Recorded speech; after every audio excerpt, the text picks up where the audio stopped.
Super yummy mango sticky rice. এখন তো অনেকেই দেখা যায় রেস্টুরেন্টে যেয়ে ম্যাঙ্গো স্টিকি রাইসটা খেয়ে থাকেন। বাট এটাকে সবসময় আমি যেটা বলি ম্যাঙ্গো পায়েস বলে থাকি।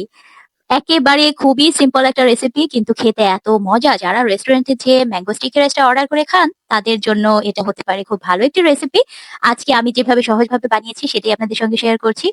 এখানে আমি পোলাও চাল দিয়ে আপনার যেটা করেছি, কোকোনাট যে মিল্কটা আছে সেটা এবং গরুর দুধ দিয়ে এটাকে পায়েসটা রান্না করে নিয়েছি। সামান্য একটু লবণ দিয়ে পায়েসটা খুব মজা করে রান্না করেছি, যাতে করে খেতে ভীষণ ভালো লাগে। কারণ এটাতে আমি কোন রকম কোনো চিনি, কনডেন্স মিল্ক কোনো কিছু এড করব না। পায়েসটা জাস্ট অল্প একটু লবণ দিয়ে পোলাওয়ের চাল দিয়ে এভাবে রান্না করে নিবেন। কোকোনাট মিল্কের একটা কিন্তু ফ্লেভার আছে। আর গরুর দুধের ফ্লেভারটা তো আমরা জানি সবাই, ভীষণ মজাদার।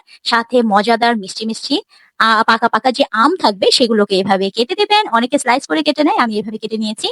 ভীষণ মজাদার। অবশ্যই বাসায় একবার ট্রাই করে খেয়ে দেখতে পারেন। এখনো যারা রেস্টুরেন্টে যেয়ে ট্রাই করা হয়নি স্টিকি রাইসটা, আপনারা কিন্তু বাসায় এভাবে বানিয়ে খেতে পারেন। ভীষণ মজাদার এবং হেলদি একটা রেসিপি।